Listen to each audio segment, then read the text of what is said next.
วิศาการกำลังไล่ปลาซิวอยู่นาปลาซิวก็หลายสมควรไล่เขาล้านพอแหละไล่เขาล้านสีฟ้าวิศาการเพิ่นตาเบิ่งสิได้กินบ่โตถือกระตาไปโตไล่ไก่แล้วมันกลับคืนเพื่อใดไล่จ่อแล้วย่อเอาฮะไก่ไล่กลับคืนเบิดเนี่ยปลาข้อเต้นเลยนะถือเอากระตาโต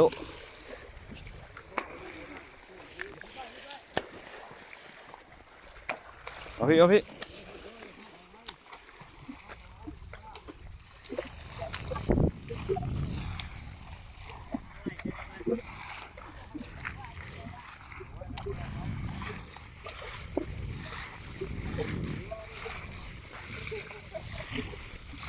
กลับเบิ้ลเลยมาจัก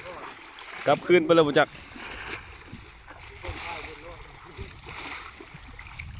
ปลาซิวเด้อพี่น้องเด้อบ่แล้วก้อยจะประกอบเด้อมาร้อยแจ้ว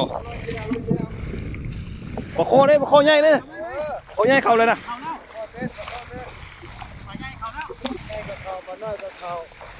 ต้มเขา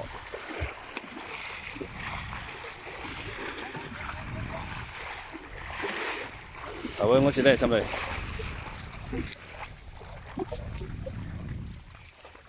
เก็บพอปุ๊บดึงเดี๋ยว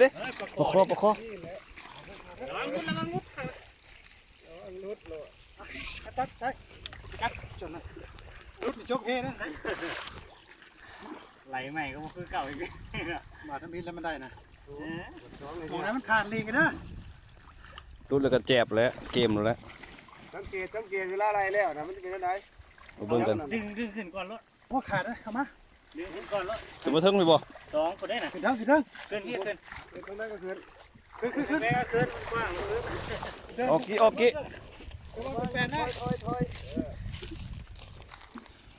โอ้เลย2แบบปลาโค2ยกเอาปลาโคกัน2เนาะปลาโคปลาดุกกันจับขึ้นไม่ใช่หรอหักคอเลยบ่ปลารถหัวหักเลย ปลาโคยว่างเงียงปันมือด้วย ว้าปลาโคปักมือปลาโคลองเงียงปักมือเลยดุก2อีกบ้านนึงหลายคน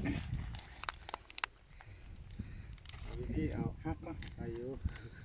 เห็นกับมันเอานี่มันจะบุกลูกป้าตัวสัน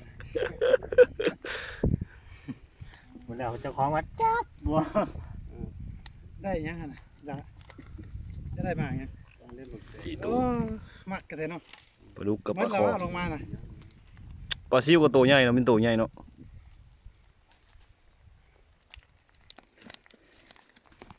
ไล่ตะห้องลงมาก็ได้